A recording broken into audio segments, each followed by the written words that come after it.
Bonjour, chers auditeurs. Avant de commencer la belle histoire d'amour d'aujourd'hui, je tiens à saluer spécialement trois cœurs qui sont toujours avec nous. Alicia Mohammed de Trinidad, Angie Sullivan de Las Vegas et Joyce Crow de Toronto. Vos commentaires illuminent cette chaîne comme des étoiles dans le ciel nocturne. Et vous, d'où nous écoutez-vous en ce moment? Dites-le moi dans les commentaires. Votre pays, votre ville. Je lis chaque message avec attention. Et qui sait, votre nom pourrait être mentionné dans la prochaine vidéo. Maintenant, commençons l'histoire d'aujourd'hui.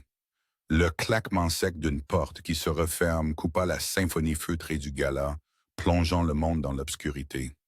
L'air lourd de l'odeur nette de l'amidon de linge et d'une légère pointe électrique de panique devint soudain impossible à respirer. April Collins était pressée contre le métal froid et inflexible d'une étagère industrielle, son propre souffle piégé dans ses poumons.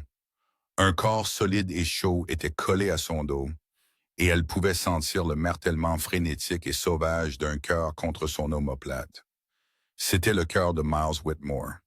Juste devant la porte, la voix d'une femme, aiguë et impérieuse comme du verre brisé, traversa le couloir. « Miles, je sais que tu te caches. Ton grand-père t'attend. » Comment cela était-il arrivé? 30 minutes plus tôt, le monde d'April avait été simple, quoique stressante. Son univers consistait à équilibrer un plateau précaire de flûtes de champagne, naviguant dans la salle de bal scintillante de l'hôtel Whitmore Grand, un emploi qu'elle avait pris pour un peu d'argent supplémentaire désespérément nécessaire. C'est là qu'elle l'avait vu. Miles Whitmore, le propriétaire milliardaire de l'hôtel même où elle se tenait, et, par un étrange coup du destin, un habitué du petit restaurant où elle travaillait son emploi principal. Il était là, juste Miles, l'homme tranquille qui s'asseyait toujours au comptoir, commandait un café noir et la traitait avec une gentillesse douce et sans prétention, qui était le point culminant de ses quarts de travail souvent éreintants. Il l'avait repéré de l'autre bout de la salle de bal, une vaste mer de smokings et de bijoux les séparant. Un petit sourire secret avait effleuré ses lèvres, un signe silencieux juste pour elle. Mais le sourire avait disparu en un instant. Une femme âgée formidable, avec la posture d'un sergent instructeur et les yeux d'un faucon, l'avait interceptée. April l'a reconnue des pages mondaines, Genevieve Whitmore, sa tante. À côté d'elle, naviguant dans la foule dans un élégant fauteuil roulant motorisé, se trouvait le patriarche lui-même, Arthur Whitmore. Son visage était un masque de pierre tandis que Genevieve gesticulait avec animation vers une jeune héritière à l'air insipide. La tension émanant du trio familial était une force palpable. C'est alors que les yeux de Miles, d'un bleu profond et saisissant, avaient retrouvé les siens. Le regard dans ses yeux n'était plus un secret partagé. C'était un plaidoyer désespéré et silencieux pour le sauvetage. Avant même qu'elle ne puisse le comprendre, il bougeait. Il traversa la salle de bal d'un pas long et déterminé, lui attrapa la main, sa prise ferme et étonnamment désespérée, et l'entraîna avec lui, ouvrant en grand la première porte qu'il vit, le placard de service. Et maintenant, ils étaient là. Les pas dans le couloir s'éloignèrent finalement, et la voix aiguë disparut. Miles laissa échapper un soupir de soulagement frissonnant, le son fort dans l'obscurité exiguë. Il fit un pas en arrière, lui donnant de l'espace. Et même dans le noir le plus complet, elle pouvait sentir l'intensité de son regard sur elle. « J'ai besoin d'une faveur », murmura-t-il, sa voix rauque et tendue. « Une faveur que je n'ai absolument aucun droit de demander. » Avant qu'elle ne puisse formuler une seule question, la porte du placard fut ouverte en grand. La lumière et la musique inondèrent le petit espace, l'aveuglant. Miles n'hésita pas. Il n'y avait pas de temps pour les explications. Il lui attrapa la main de nouveau, la tirant hors du placard et directement sur le chemin de sa famille qui approchait. Sa tante et son grand-père s'arrêtèrent net, leur visage un mélange de choc et de désapprobation. Puis il fit l'impensable. Il lui prit le visage entre ses mains, Son expression un masque de détermination farouche, et il l'embrassa. Ce n'était pas un baiser rapide et frénétique. C'était un baiser délibéré, cinématographique, à voler l'âme. C'était profond et possessif, conçu pour être vu, pour faire une déclaration. Le monde autour d'April se dissout en un flou étourdissant de lumière et de son. Le murmure de la foule, la musique lointaine, le halètement de sa tante, tout s'évanouit dans le néant. Il n'y avait que la pression ferme et chaude de ses lèvres sur les siennes, et le parfum de cologne coûteuse et de coton propre qui lui était propre. Quand il s'éloigna finalement lentement, elle était essoufflée, son esprit complètement vide. Il ne la laissa pas partir. Son bras se glissa autour de sa taille, l'ancrant à son côté dans un geste de possession indéniable. Il ne la regarda pas. Son regard était fixé au-dessus de sa tête, un défi direct et défiant adressé à son grand-père. Dans le silence stupéfait qui était tombé sur la salle de bal, sa voix résonna claire et ferme. « Grand-père, tante Geneviève, je voudrais que vous rencontriez April. » Il fit une pause, sa prise se resserrant sur sa taille. « Ma petite amie. » Le visage de Geneviève se tordit en un masque de fureur à peine contenu. L'expression d'Arthur Whitmore était aussi illisible qu'une pierre ancienne. Le cœur d'April s'arrêta. En l'espace d'un seul baiser volé, sa vie simple venait d'être dynamitée. Elle était maintenant la fausse petite amie d'un milliardaire, un pion dans une guerre familiale aux enjeux colossaux qu'elle ne comprenait pas, et elle venait d'être présentée à l'homme le plus puissant de la ville. Le monde revint à April en morceaux brusques et fragmentés. Le murmure de la foule, le tintement des verres, la froide fureur dans les yeux de Geneviève. Elle était toujours pressée contre le flanc de Miles, son bras un bandeau d'acier autour de sa taille. Elle se sentait comme un accessoire, une pièce à conviction magnifiquement présentée dans un procès auquel elle ne savait pas qu'elle assistait. Le reste de la soirée se déroula dans un flou surréaliste. Miles ne la lâcha pas.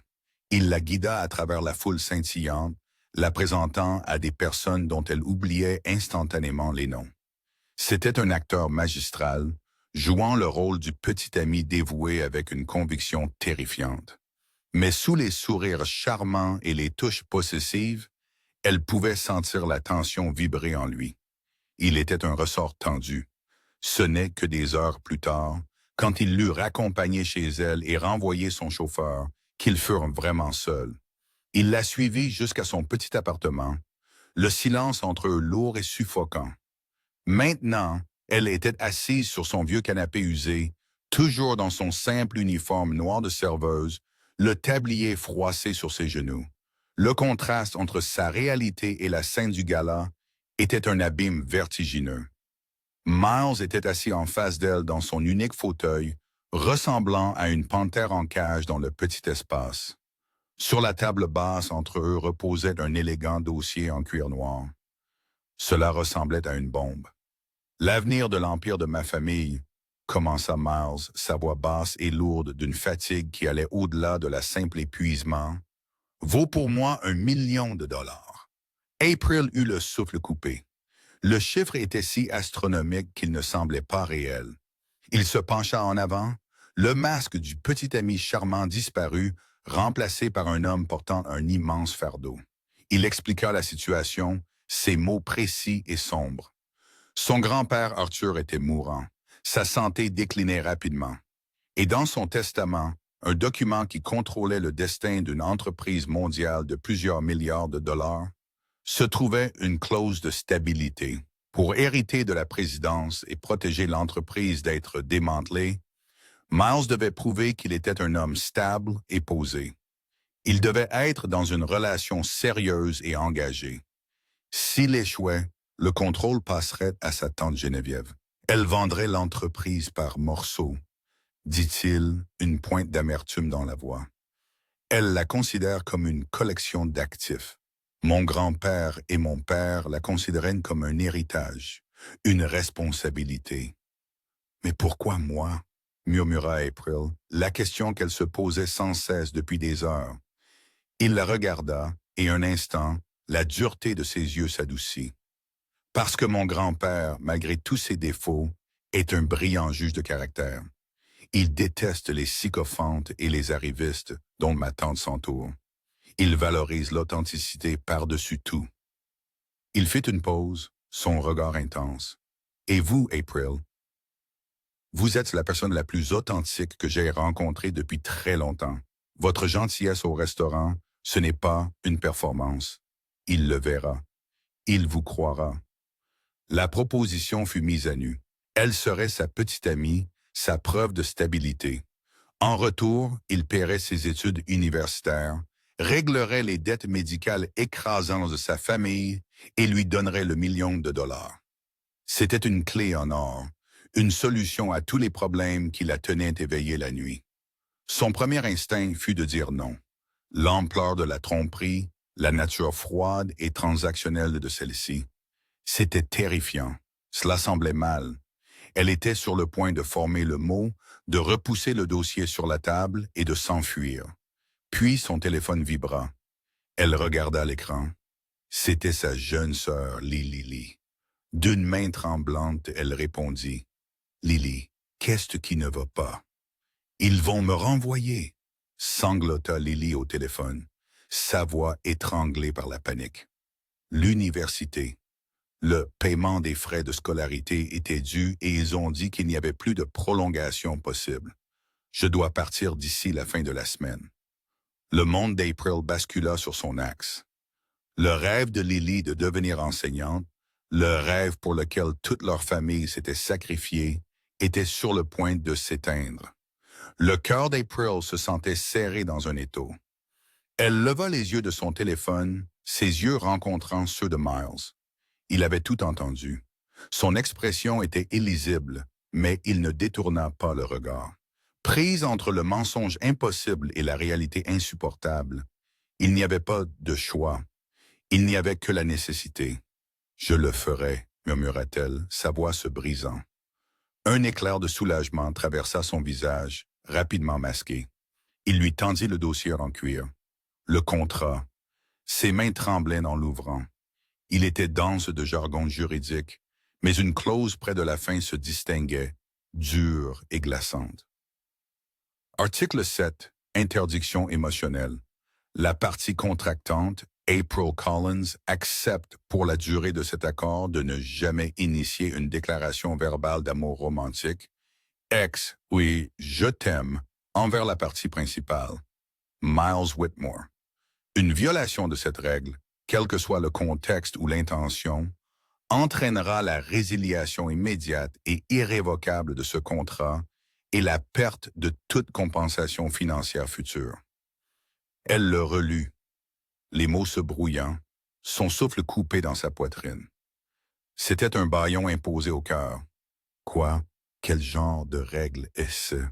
Demanda-t-elle, sa voix à peine un murmure.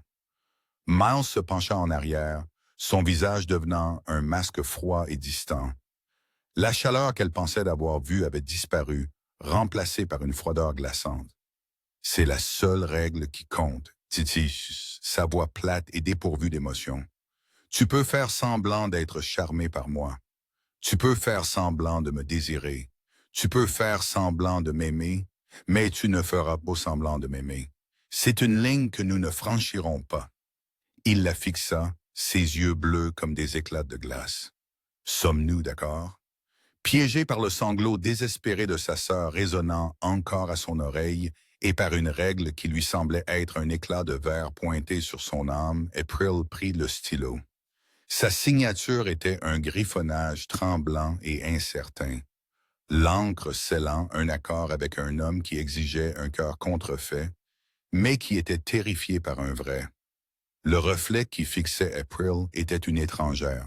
Elle se tenait dans la suite d'invités du penthouse de Miles, une pièce plus grande que son appartement entier, vêtue d'une robe vert forêt simple et élégante qu'il lui avait fournie. Le tissu était en soie, chuchotant contre sa peau avec le langage doux et étranger du luxe.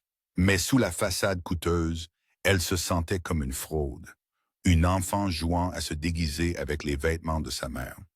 Son cœur était un oiseau frénétique battant contre la cage de ses côtes.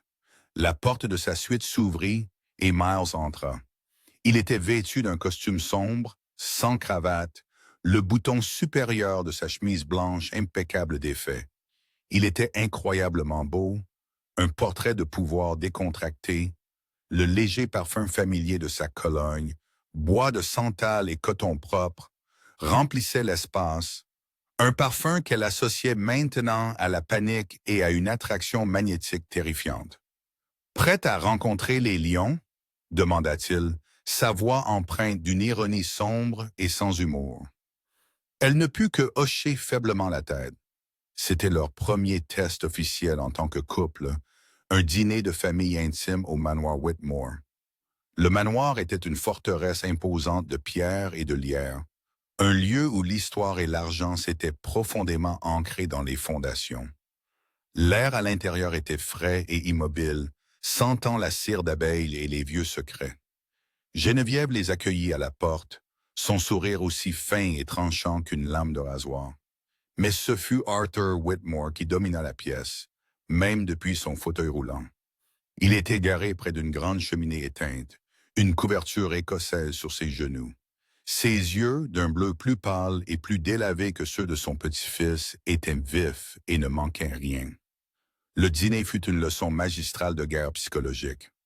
Geneviève, jouant le rôle de l'hôtesse gracieuse, soumit April à un interrogatoire voilé incessant. Alors April, commença-t-elle, sa fourchette délicatement suspendue au-dessus d'un morceau d'asperge. Miles nous dit que vous travaillez dans un restaurant. Comme c'est charmant et rustique. Et que fait votre famille? Ma mère est infirmière, répondit April, sa voix stable malgré le tremblement de ses mains. Ah, une noble profession, dit Geneviève avec une inflexion qui la faisait sonner exactement le contraire. Cela doit être si difficile avec les longues heures. J'imagine que vous ne la voyez pas beaucoup. C'était une pique subtile, un test pour voir si l'histoire d'April était cohérente.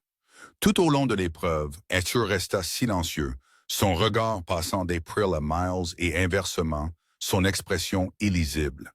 Il observait, jugeait.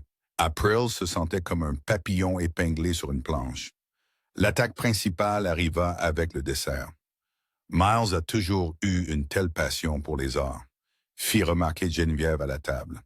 Je me souviens comme il adorait l'opéra que nous avons vu la saison dernière. La Traviata, n'est-ce que pas, chérie? Vous devez nous dire, April, quelle a été votre partie préférée de la performance où il vous a emmené? C'était un piège parfaitement tendu.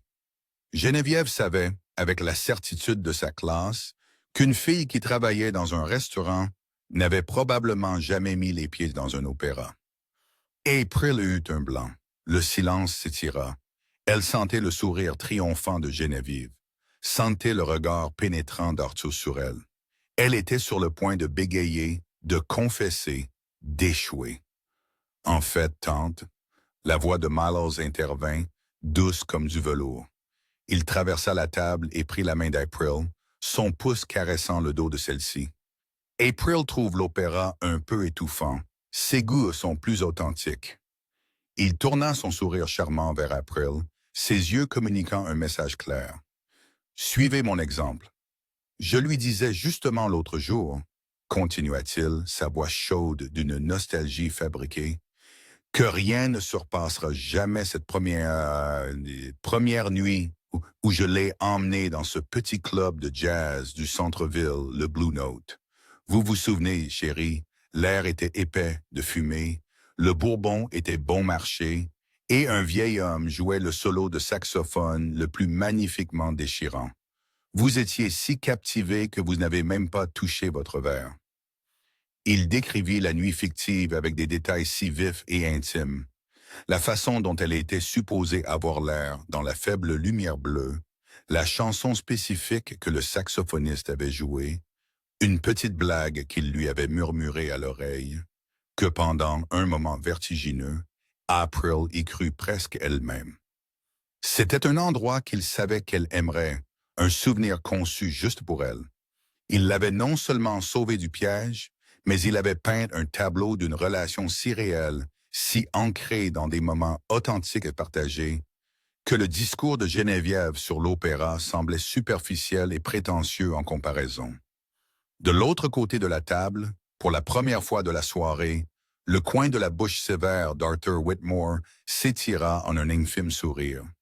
Plus tard, alors qu'il s'apprêtait à partir, Arthur fit signe à April de s'approcher. Miles hésita, mais son grand-père le congédia d'un geste. « Je souhaite parler à la jeune fille seule. » April s'approcha du fauteuil roulant, le cœur battant. Les yeux du vieil homme, bien que voilés, étaient perçants. Il l'étudia pendant un long moment de silence. « Mon petit-fils est un homme bon, » dit Arthur, sa voix un murmure bas et rauque. « Mais il est fou à bien des égards, aveuglé par le passé. J'espère que vous, jeune fille, avez plus de bon sens que lui. » Les mots n'étaient pas une menace, mais ce n'était pas non plus une bénédiction. C'était un avertissement, un défi énigmatique. April sentit un frisson courir le long de sa colonne vertébrale. Elle n'avait pas seulement réussi un test. Elle avait été recrutée dans un jeu bien plus ancien et bien plus dangereux. Les jours suivants furent un flou logistique. April emménageait dans le penthouse. C'était une partie nécessaire de la mascarade, un moyen de présenter un front uni. Elle emballa sa vie dans une série de cartons, le processus ressemblant moins à un déménagement qu'à un effacement de son ancien moi. Son petit appartement ensoleillé avec sa peinture écaillée et ses meubles dépareillés avait été son sanctuaire. Le luxe stérile et silencieux du penthouse de Miles lui semblait une belle prison. Elle scellait le dernier carton lorsqu'un coup frappa à sa porte. C'était Miles. Il semblait totalement déplacé dans son modeste couloir, son costume coûteux contrastant fortement avec le paillasson usé. L'odeur de bois de santal et de coton propre le précéda dans la pièce. « J'étais dans le quartier, » dit-il, l'excuse si faible qu'elle était presque transparente. « Je me suis dit que je verrais si tu avais besoin d'aide pour porter les choses lourdes. » Il entra, son regard balayant l'espace. C'était la première fois qu'il était là depuis la nuit où il avait fait sa proposition. Il semblait tout remarquer. La pile de livres d'histoire de l'art sur sa table de chevet, les photos décolorées d'elle et de sa sœur Lily collées sur le réfrigérateur, les croquis au fusain épinglés sur un tableau en liège au mur.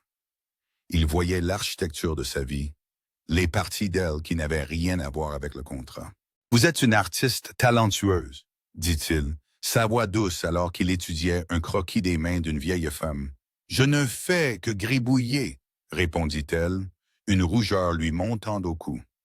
La tension du dîner de famille s'était dissipée, remplacée par un calme facile, presque confortable.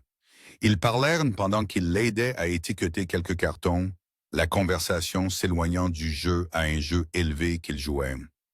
Pendant quelques précieuses minutes, il n'était pas un milliardaire et sa fausse petite amie.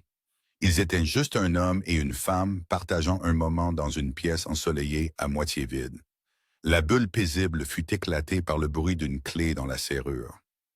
La porte s'ouvrit et la jeune sœur d'April, Lily, entra en sautillant, le visage illuminé d'un sourire. « Surprise!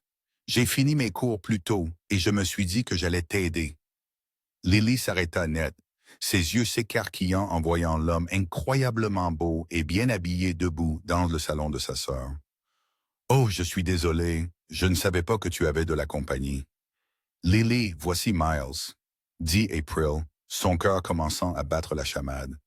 Les yeux de Lily s'illuminèrent. « Miles, le Miles !»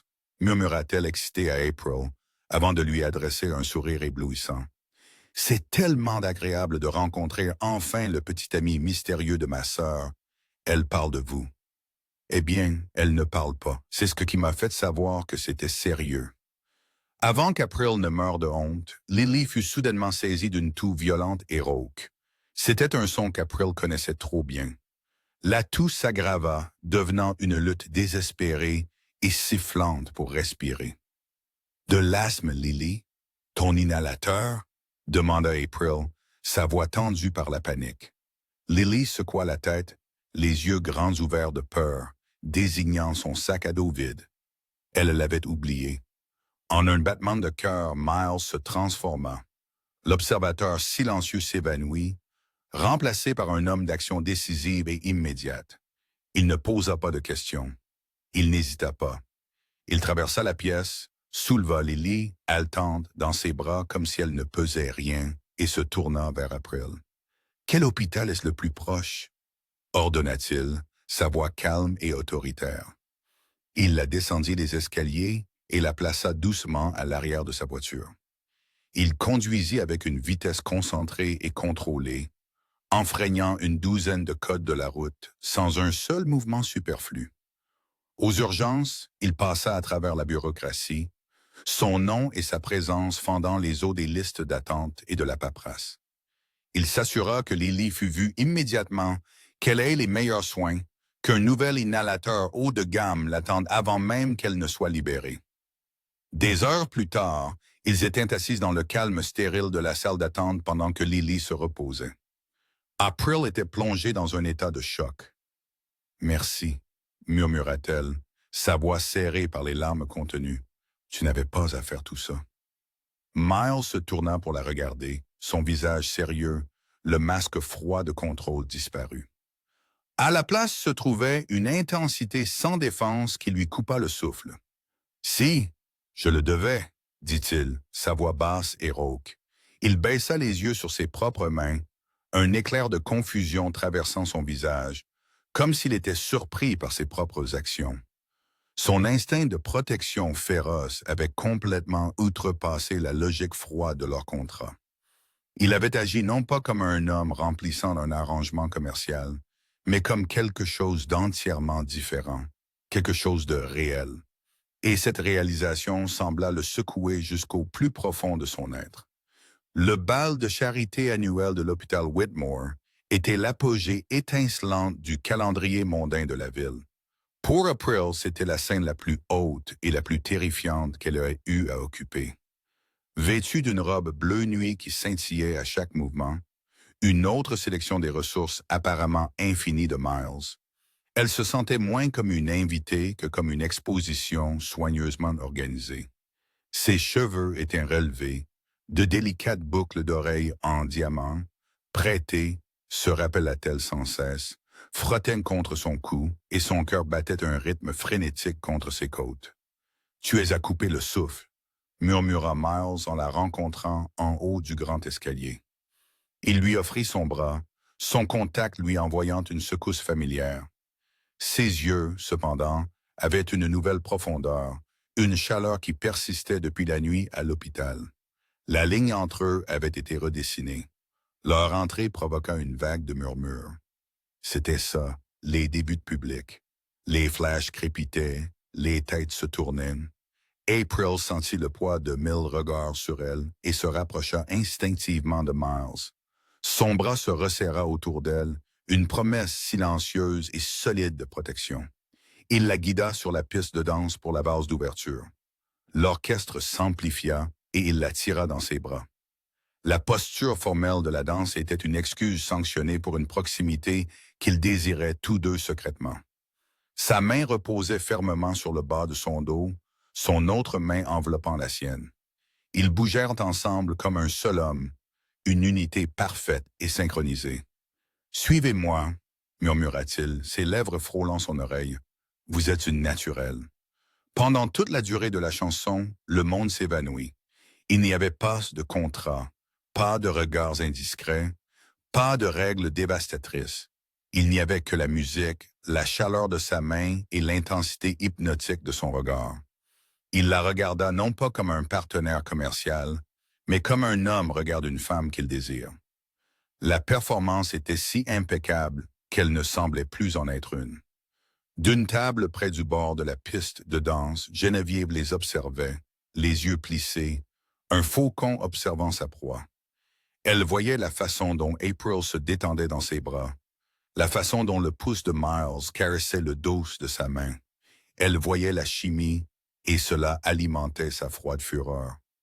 Après la danse, alors que les applaudissements s'éteignaient, Miles garda sa main dans la sienne.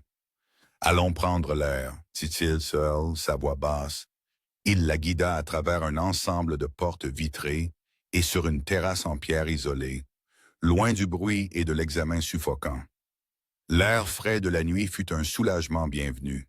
La terrasse était sombre, éclairée seulement par la lueur lointaine de la ville et le faible clair de lune. En dessous d'eux, un jardin bien entretenu dormait dans l'ombre. Juste un instant, murmura-t-il en se tournant vers elle. Oublions que nous sommes observés. Il ne la lâcha pas la main. Au lieu de cela, il l'utilisait pour la tirer doucement plus près. L'espace entre eux, autrefois un gouffre de formalités et de règles, était maintenant un fil fragile et vibrant de tension. Il leva son autre main, ses doigts hésitant une fraction de seconde avant de glisser doucement une mèche rebelle derrière son oreille. Son toucher était léger comme une plume, mais il envoya un feu courir sur sa peau. « April », murmura-t-il, sa voix épaisse d'une émotion qu'il ne pouvait plus cacher. Et puis, sous le pâle clair de lune, il l'embrassa. Ce n'était rien comme la déclaration publique désespérée de leur premier baiser. C'était lent, tendre. C'était une question et une réponse tout en un. Ses lèvres étaient douces, se mouvant contre les siennes avec une douce pression exploratrice. C'était un baiser plein de choses inexprimées, de gratitude pour sa force, d'admiration pour son esprit, d'un désir profond, indéniable, qui s'était accumulé depuis le premier jour où il l'avait vue. Elle répondit instinctivement, ses mains venant se poser sur sa poitrine, sentant le battement régulier et fort de son cœur sous le tissu fin de son smoking. C'était réel. C'était terrifiant, magnifiquement réel. Le baiser se termina, mais il ne s'éloigna pas. Il posa son front contre le sien, leur souffle se mêlant dans l'air frais de la nuit. Elle se noyait dans son odeur, dans le sentiment de lui. Son cœur se sentait trop grand pour sa poitrine, débordant d'une émotion si puissante, si accablante qu'elle exigeait d'être prononcée. « Miles, je... » commença-t-elle, les deux mots qu'elle était interdite de dire brûlant sur le bout de sa langue. « Je t'aime. » Il tressaillit comme si elle l'avait frappé.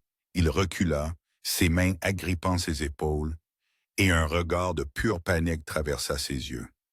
Il posa un seul doigt doucement sur ses lèvres, la faisant taire. « Non !»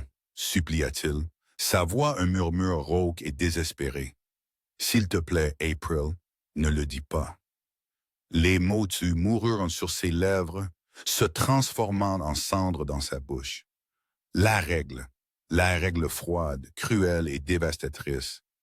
Elle s'abattit entre eux comme un mur de glace, brisant ce beau et fragile moment en 1000 morceaux. Il voulait son cœur, mais il était terrifié par son nom. Les conséquences du baiser volé furent un nouveau type de silence. Ce n'était pas le silence maladroit d'étrangers, ni le silence tendu d'un arrangement commercial.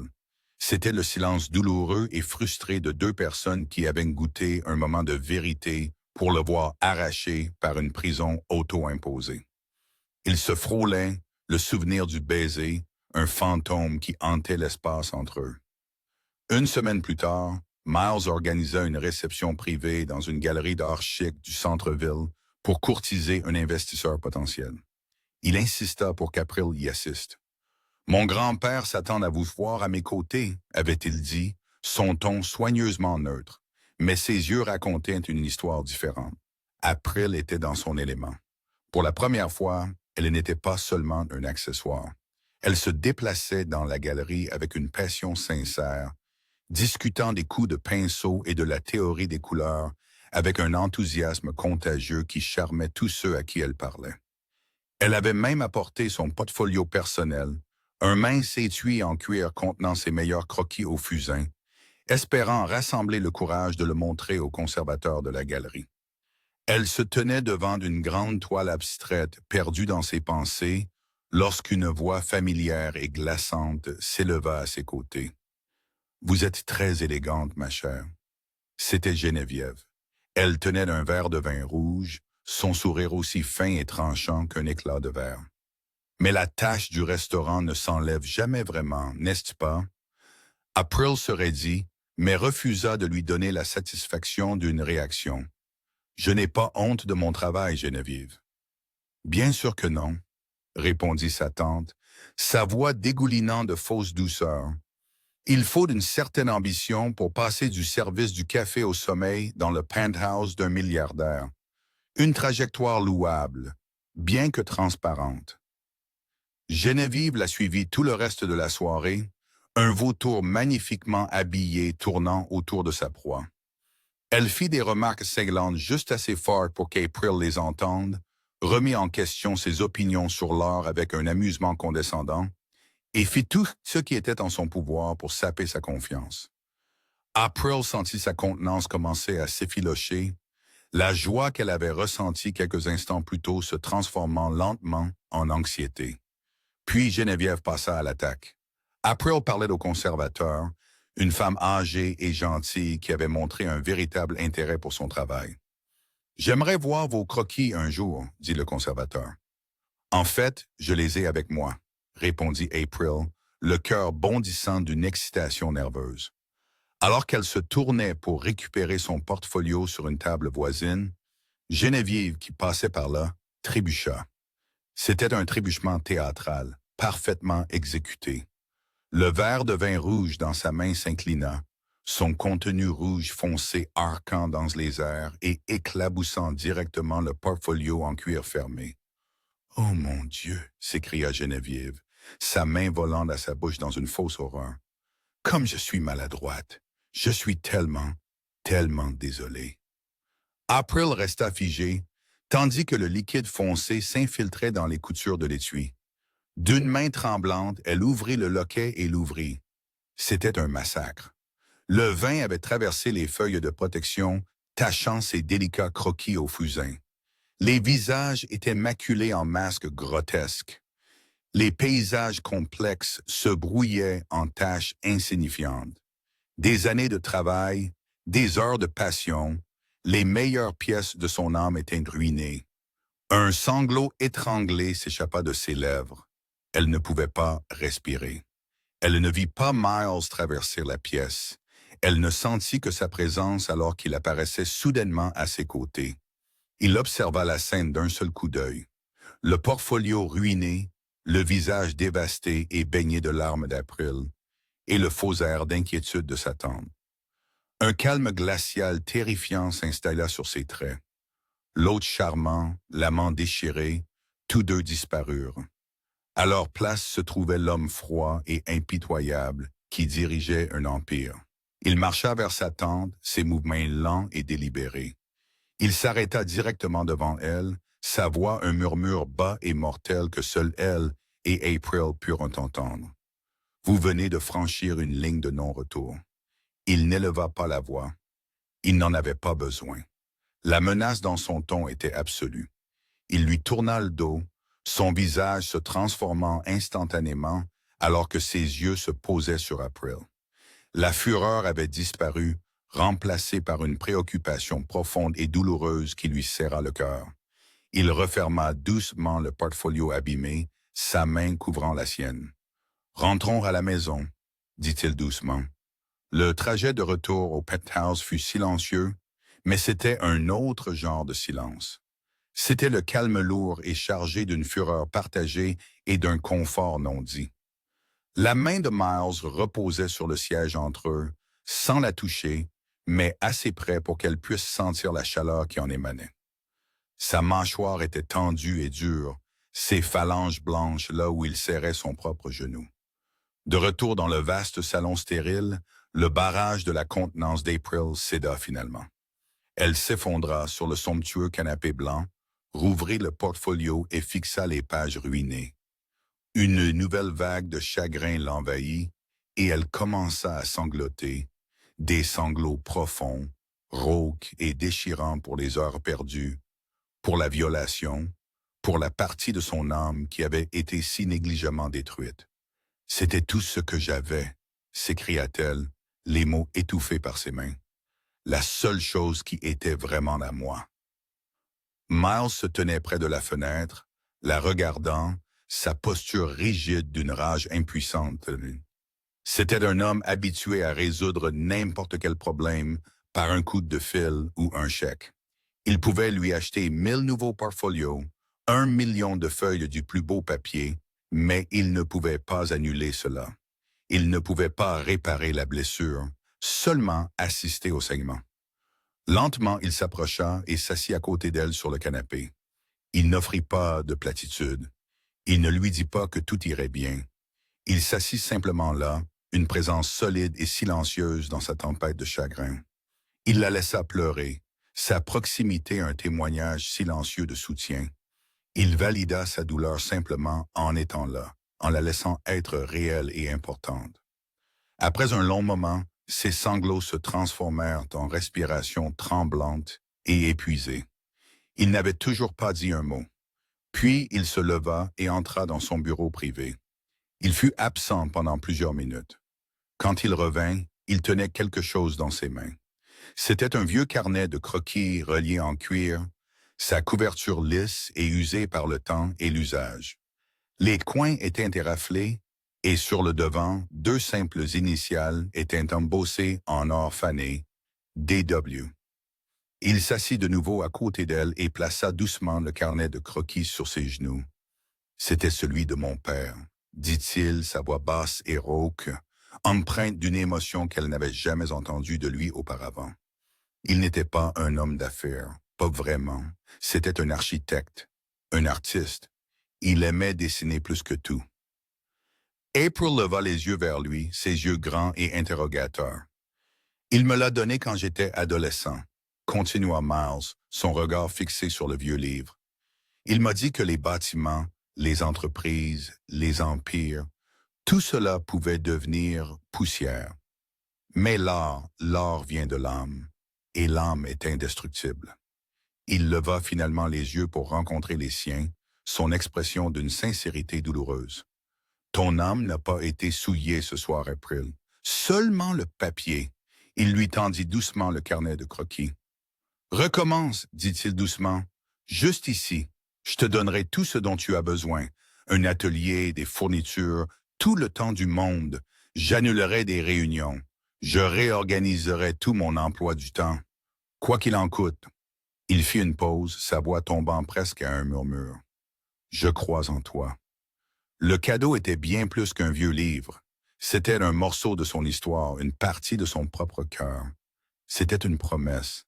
C'était un vote de confiance d'un homme qui vivait dans un monde de transactions. C'était le geste le plus profond, personnel et significatif qu'il aurait pu faire. April le fixa, son cœur gonflé d'une émotion si puissante, si accablante qu'elle sentit qu'elle allait la déchirer. C'était de la gratitude. C'était de l'admiration. C'était un amour profond, bouleversant. Les mots interdits montèrent dans sa gorge. Une marée désespérée et inarrêtable. « Miles, Elle s'arrêta, le souffle coupé. La règle, le contrat froid et cruel. C'était une barrière physique, un bâillon dans sa bouche. Comment ne pas le dire? Comment pouvait-elle rester assise ici, tenant un morceau de l'âme de son père dans ses mains, et ne pas lui dire la vérité de la sienne? Le silence qui tomba fut angoissant, rempli du son assourdissant de la seule chose qu'elle était interdite de dire. Arthur Whitmore, avec la ruse d'un maître d'échecs chevronné, fit son prochain coup. Citant une brève amélioration inattendue de sa santé, il suggéra un week-end en famille sur le yacht Whitmore, le Legacy. C'était une convocation, pas une invitation. L'intention était claire. Les piéger tous dans le luxe claustrophobique de la haute mer, pour observer ses héritiers en guerre sous pression. Le yacht était un palais flottant, une merveille d'acajou et de laiton qui fendait les vagues avec une puissance silencieuse et arrogante. Mais pour April, cela ressemblait à une cage dorée. La proximité de Geneviève était un stress constant, de faible intensité. Sa tante la traitait avec une politesse frigide et méprisante, en quelque sorte plus insultante qu'une hostilité ouverte. C'était une menace constante et souriante. Mais loin du regard venimeux de Geneviève, la proximité forcée avec Miles était un autre genre de torture, une torture douce et agonisante. Ils trouvèrent des moments de paix volés sur les ponts ensoleillés. Leur conversation, une rébellion tranquille contre la tension qui imprégnait le reste du navire. Une nuit, longtemps après qu'Arthur et Geneviève se soient retirés, ils se tenaient ensemble à la poupe du yacht, l'eau sombre tourbillonnant sous eux. Une canopée d'étoiles brillantes et inconnues scintillait dans le ciel sans lune, un spectacle qu'April n'avait jamais vu de la ville polluée par la lumière. « Je n'en ai jamais vu autant », murmura-t-elle, sa voix pleine d'admiration. « Mon père m'amenait ici, dit Miles, sa voix un murmure bas à côté d'elle. Il s'appuyait sur la rambarde, sa silhouette sombre se découpant sur l'horizon parsemé d'étoiles. Il me montrait les constellations. Il disait qu'il était important de se souvenir à quel point nous sommes petits, que nos empires et nos disputes sont insignifiants ici. » La confession était calme, personnelle. Il partageait un autre morceau de lui-même, une autre fissure dans l'armure. Elle ne vit pas le milliardaire, mais le garçon qui regrettait son père. « Il a l'air d'avoir été un homme merveilleux, » dit-elle doucement.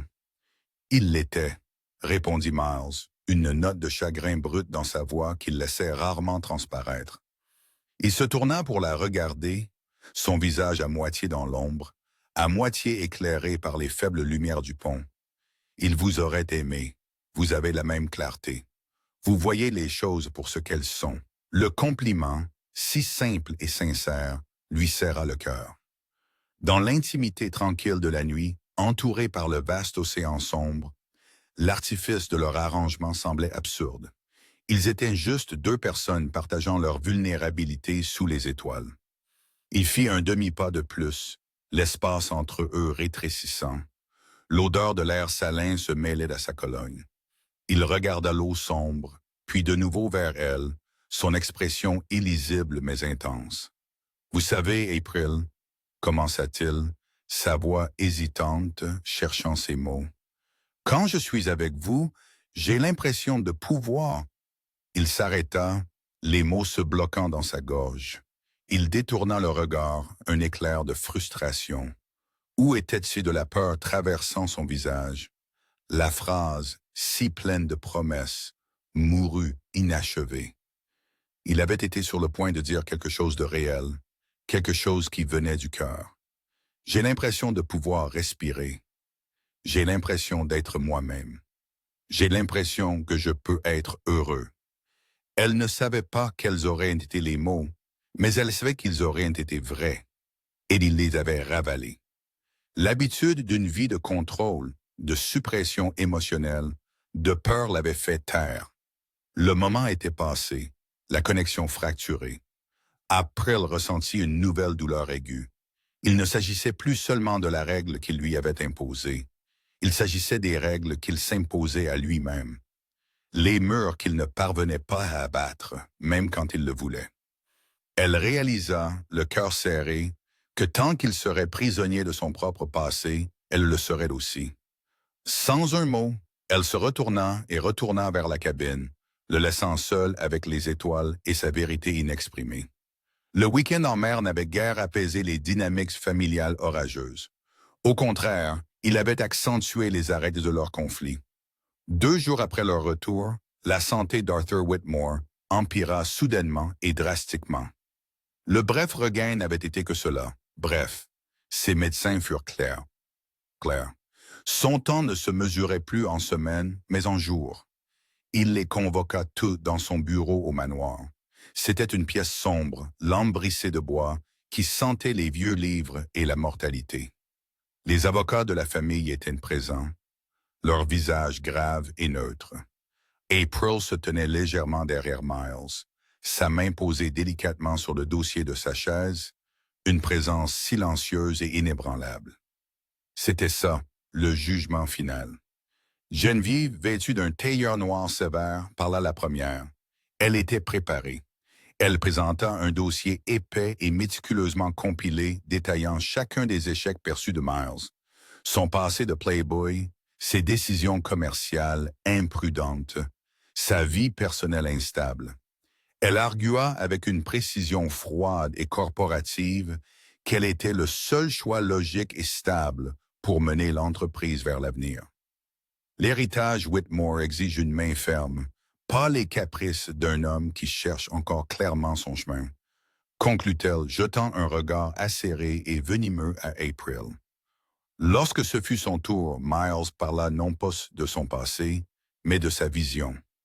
Il parla avec une passion tranquille et brûlante de l'honneur de l'héritage de ses pères et de son grand-père, non pas en stagnant, mais en innovant. Il parla de la responsabilité envers leurs employés, de la croissance durable. Il n'était plus l'homme déchiré du yacht. Il était un leader, confiant et lucide. April sentit une vague de fierté si féroce qu'elle faillit lui arracher des larmes. Quand il eut fini, Arthur resta silencieux un long moment, sa respiration superficielle. Son regard passa de son fils à son petit-fils, puis, à la surprise générale, il se posa sur April. Il ignora les avocats, le dossier, les discours passionnés. Il la fixa de ses yeux pâles et perçants. « Jeune fille », siffla-t-il, sa voix faible, mais toujours autoritaire. « Une question. » La pièce tomba dans un silence de mort. Tous les yeux éteignent sur elle. Miles se tendit, un instinct protecteur le poussant à vouloir la protéger, mais il savait qu'il ne le pouvait pas. C'était le jeu d'Arthur. « Aimez-vous mon petit-fils » La question tomba dans la pièce silencieuse comme une grenade. C'était un piège cruel et brillant, magistralement tendu. Un simple oui ou non était tout ce qu'il voulait, mais n'importe quelle réponse était une détonation. Si elle disait oui, elle dirait la vérité de son propre cœur, mais elle violerait la clause principale de son contrat avec Miles. Dans son esprit, cela prouverait qu'elle n'était qu'une actrice jouant un rôle pour de l'argent, confirmant ses peurs les plus profondes sur l'amour comme une transaction. Il ne lui ferait plus jamais confiance. Si elle disait non, elle détruirait toute la fondation de leur mascarade. Elle donnerait la victoire à Geneviève sur un plateau d'argent, prouvant que la relation de Miles était une imposture et qu'il était, comme l'affirmait sa tante, instable et trompeur. Son esprit s'emballa. L'avenir de Miles, l'héritage de sa famille, sa propre intégrité. Tout reposait sur le fil du rasoir de sa réponse. Elle sentit la panique de Miles, une vague palpable de l'homme assis à côté d'elle. Elle sentit le calme prédateur triomphant de Geneviève. April soutint le regard du vieil homme, son cœur battant la chamade contre ses côtes. Le destin d'un empire reposait sur ses prochains mots. Le silence dans le bureau était absolu, si lourd qu'il semblait difficile de respirer. April sentait le poids de tous les regards dans la pièce, mais elle garda les yeux fixés sur Arthur Whitmore. Elle vit la ruse dans ses yeux fatigués, l'ultime test impitoyable d'un roi choisissant son héritier. Il ne s'agissait pas seulement de ses sentiments. Il testait son caractère, son intelligence, sa loyauté.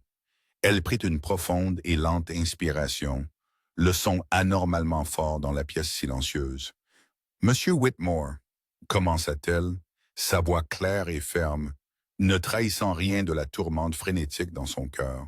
« Ce que je ressens pour votre petit-fils n'est pas un seul mot. Ce n'est pas un oui ou un non qui peut être prononcé pour satisfaire une clause dans un testament ou gagner une bataille de conseil d'administration. » Elle sentit Miles bouger à côté d'elle, une petite et vive inspiration. Geneviève se pencha légèrement en avant, les yeux plissés, pressentant une ruse. April continua, son regard inébranlable. « Les sentiments sont compliqués, mais les actions sont simples, elles sont vraies. » Elle fit une pause, laissant ses mots s'imprégner. « J'ai vu le poids du monde sur ses épaules. Et je l'ai vu le porter avec une force qu'il ne connaît même pas. Je l'ai vu être gentil quand personne ne regardait. Et je l'ai vu se battre pour ce en quoi il croit quand tout le monde. » Elle rompit finalement le contact visuel avec Arthur et tourna la tête, son regard rencontrant celui de Miles. Son regard était plein d'une loyauté féroce et inébranlable qui allait bien au-delà de tout contrat.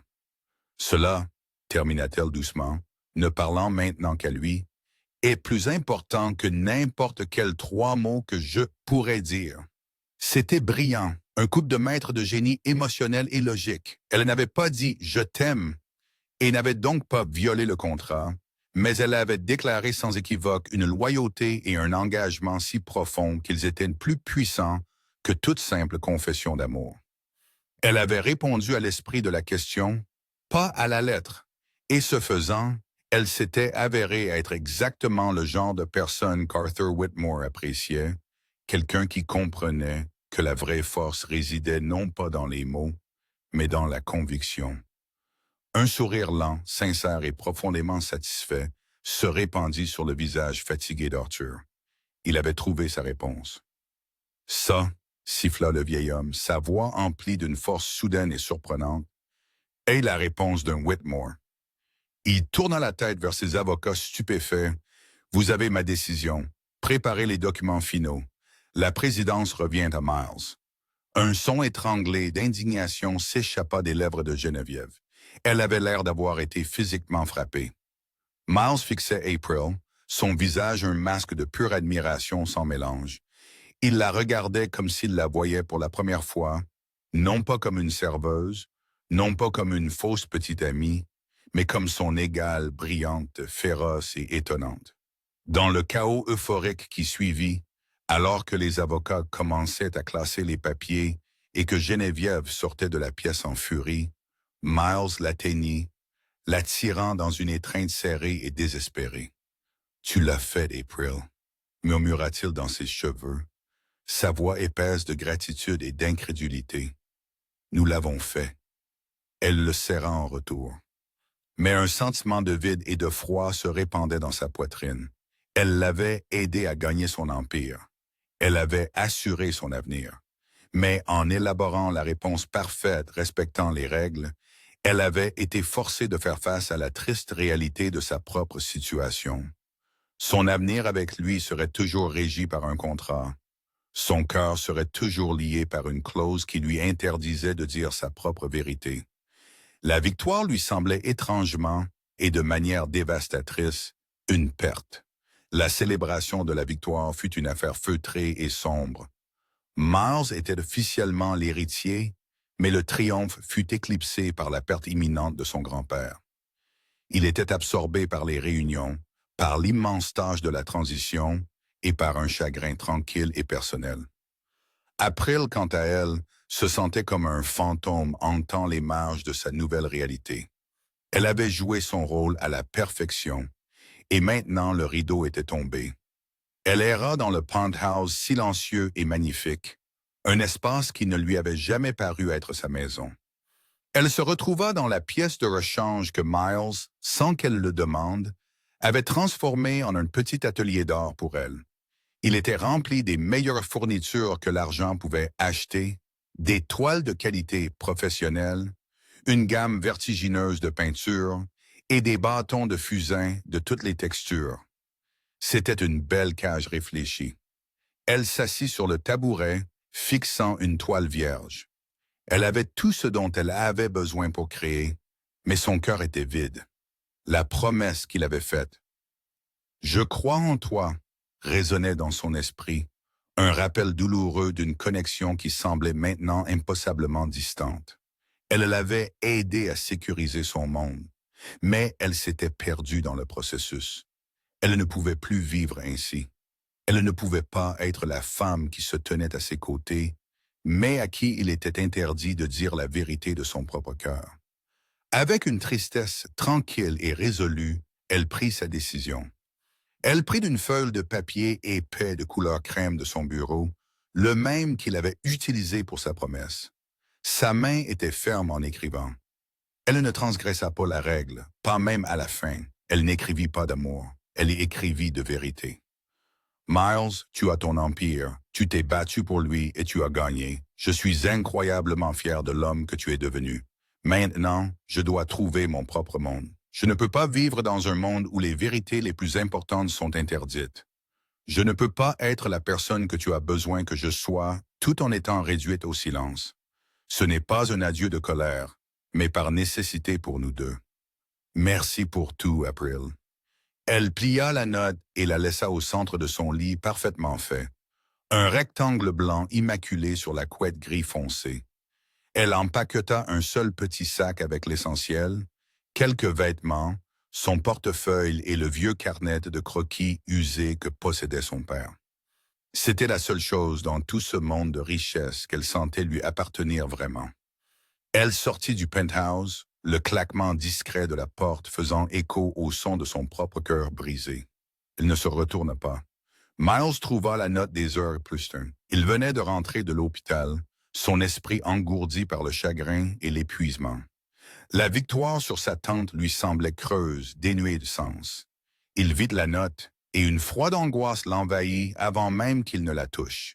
Il lut les mots, et le sol sembla s'ouvrir sous ses pieds. Le monde soigneusement construit qu'il venait de gagner se brisa en poussière.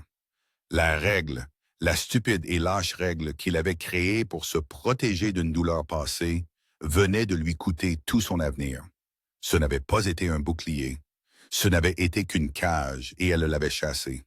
Au même instant, son téléphone sonna. C'était l'hôpital. « Monsieur Whitmore, je suis désolé. Votre grand-père est décédé il y a quelques minutes. Il est parti paisiblement dans son sommeil. » La nouvelle ne tomba pas avec fracas, mais avec une finalité tranquille et dévastatrice. Il avait hérité de tout.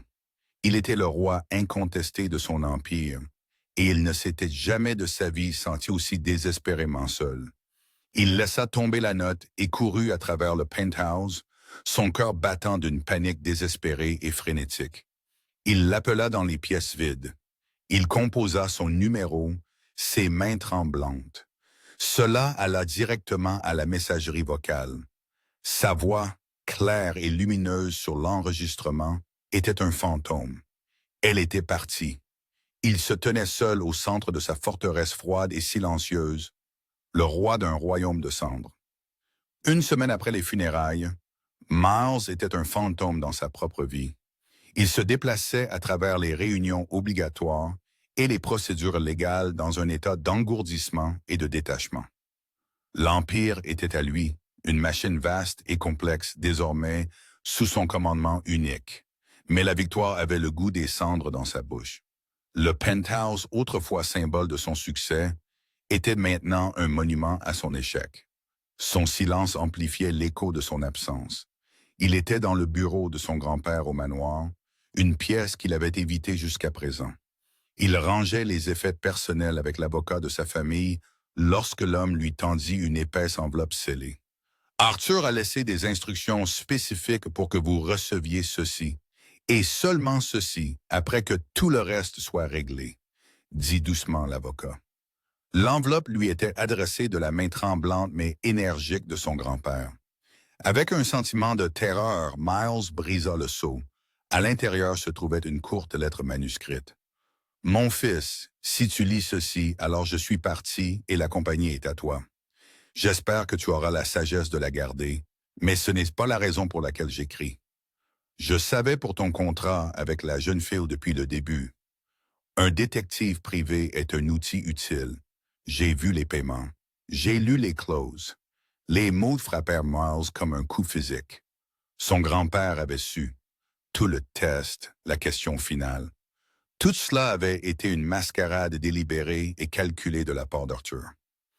Je l'ai laissé continuer parce que j'ai aussi vu la vérité.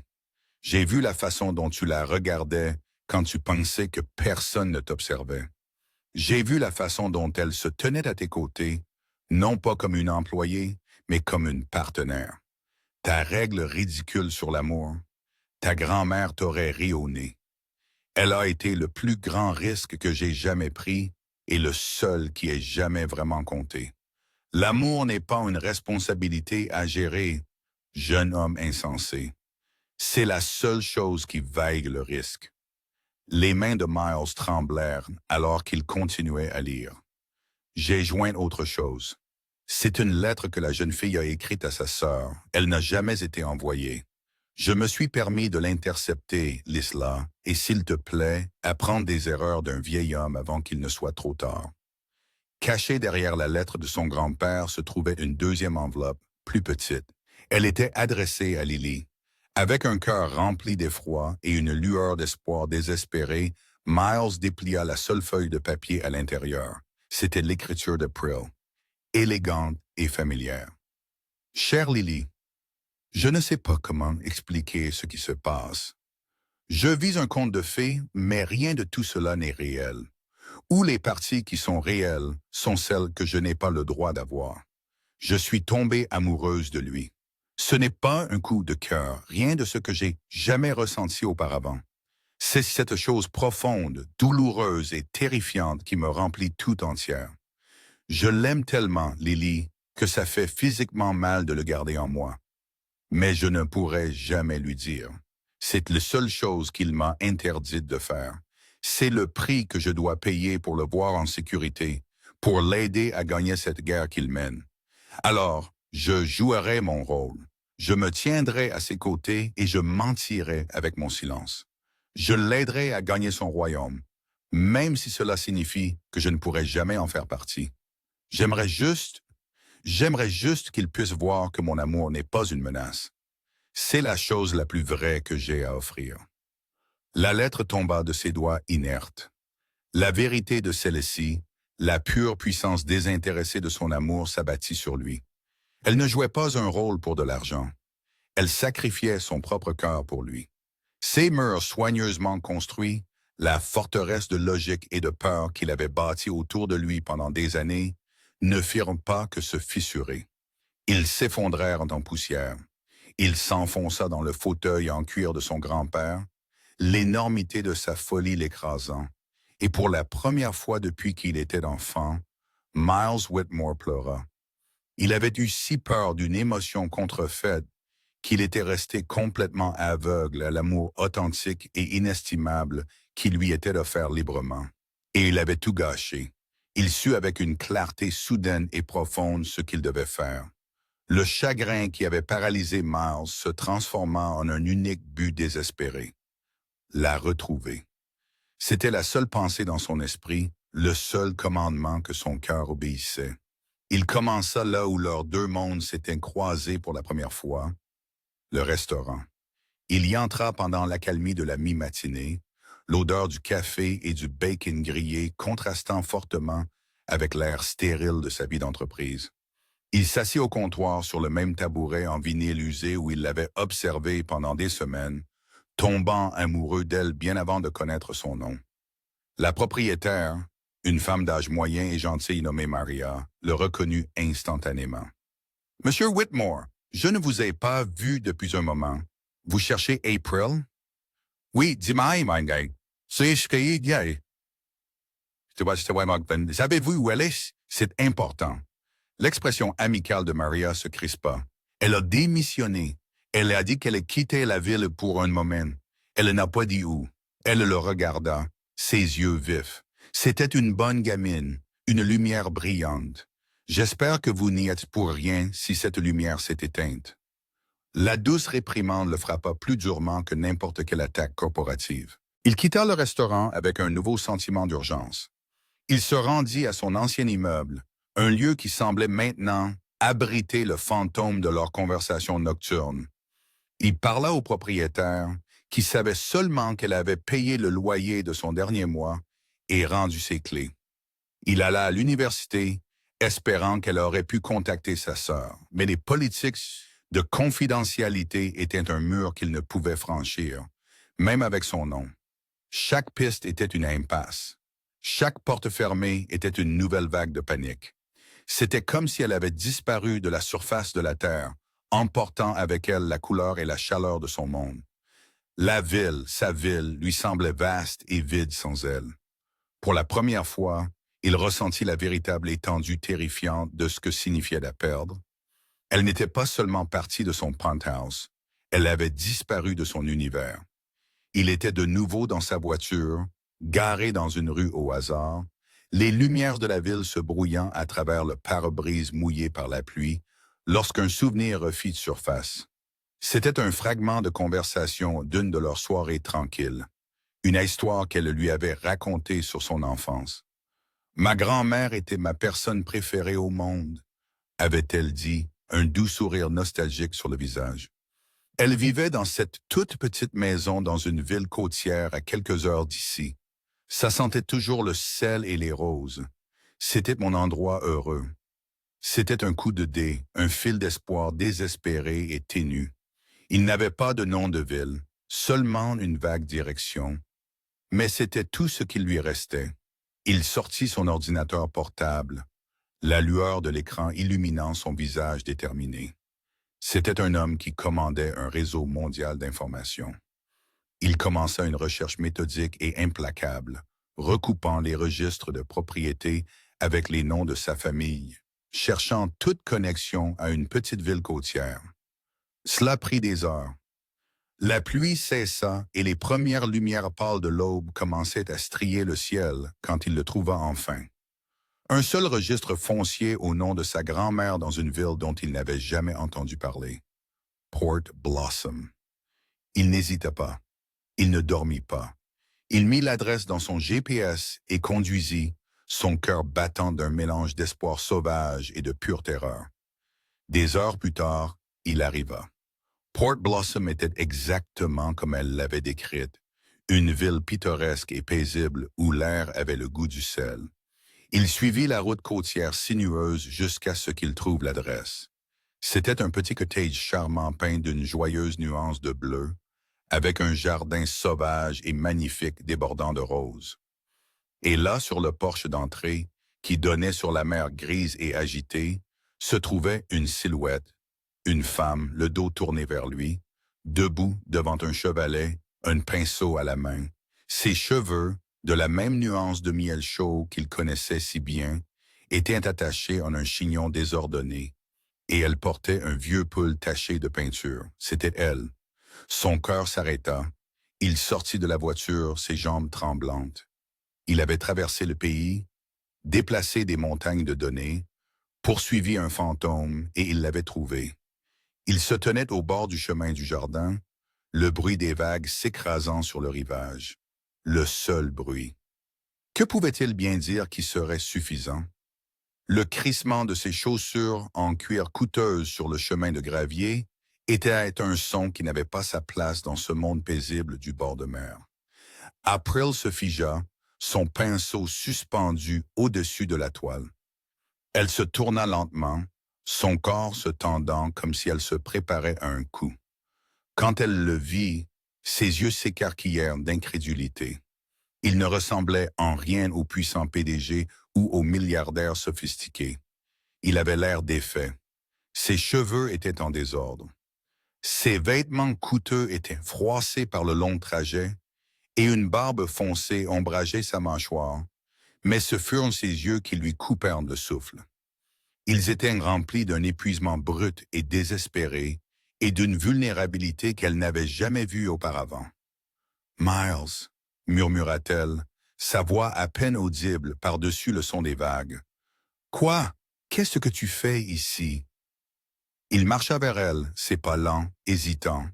Il s'arrêta au bas des marches du porche, la regardant comme si elle était un mirage qu'il craignait de voir disparaître. « J'ai été un imbécile, » dit-il, sa voix brisée, un imbécile aveugle et arrogant. Il monta une marche, puis une autre, jusqu'à se tenir sur le porche avec elle, l'espace entre eux chargé d'une année de motus.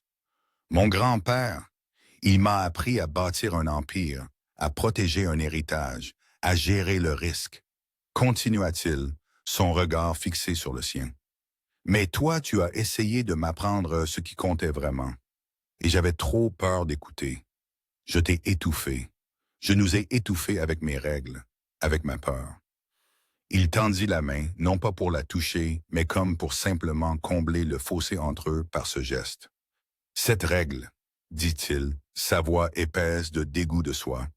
« Cette règle stupide et lâche, elle ne t'a jamais concerné. Elle m'a toujours concerné. C'était un mur que j'ai construit pour me protéger d'un fantôme, d'un souvenir d'un amour conditionnel. Et ce faisant, j'ai exclu la seule chose réelle et inconditionnelle qui me soit jamais arrivée. » Il prit une profonde inspiration frissonnante, rassemblant tout son courage pour le dernier et terrifiant saut. Ses yeux, maintenant brillants de larmes contenues, retinront les siens. « Je t'aime, April, » dit-il. Les mots interdits enfin prononcés brisant sa propre règle sacrée.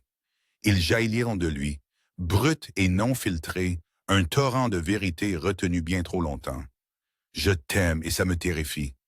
Mais l'idée de vivre un jour de plus dans un monde sans toi, c'est infiniment pire.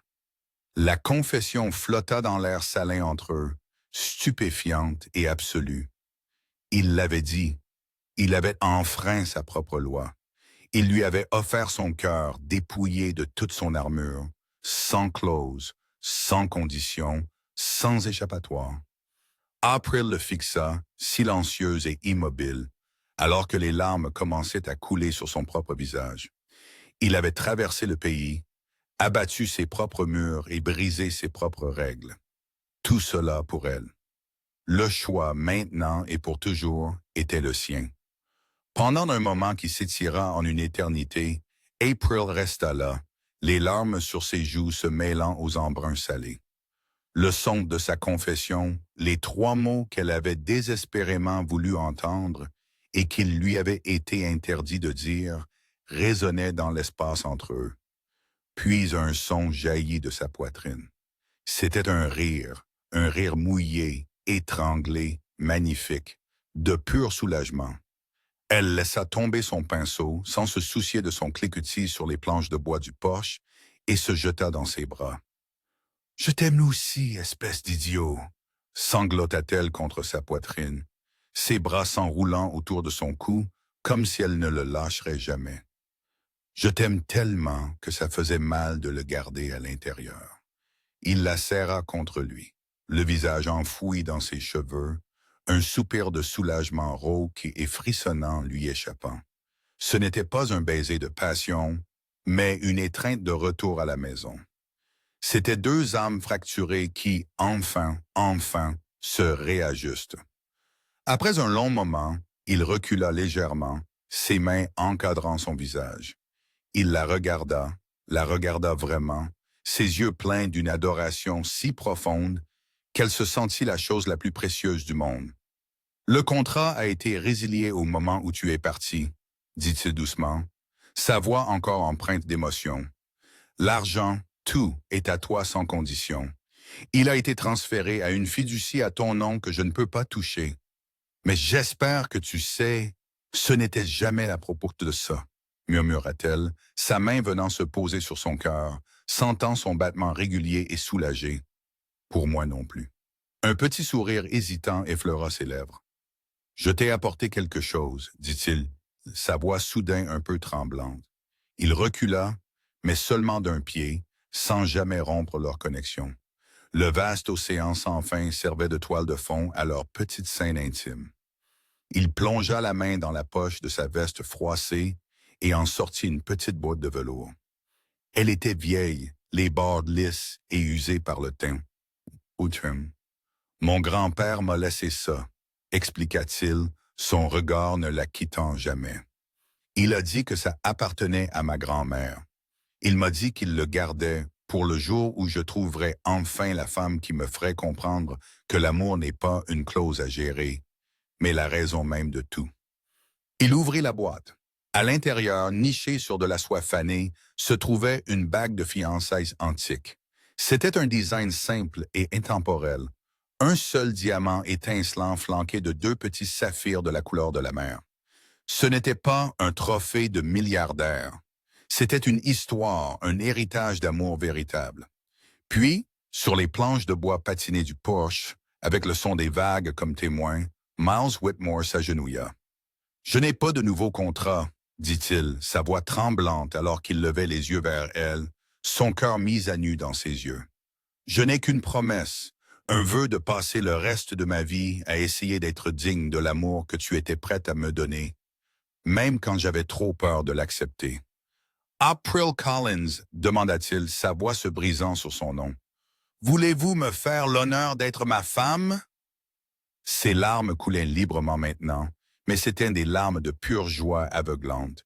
Elle ne pouvait former un mot, alors elle hocha frénétiquement la tête, riant et pleurant tout à la fois. « Oui, » réussit-elle finalement à murmurer. « Oui, 1000 fois, oui. » Il lui glissa la bague au doigt, elle lui allait parfaitement. Il se leva, l'attira dans ses bras et l'embrassa. C'était un baiser qui scellait non pas un accord, mais un destin. L'histoire qui avait commencé par un mensonge désespéré dans une salle de bal bondée, une histoire régie par une clause née de la peur, avait trouvé sa fin et son nouveau commencement ici sur un porche tranquille au bord de la mer, avec une promesse sans règle, seulement de l'amour.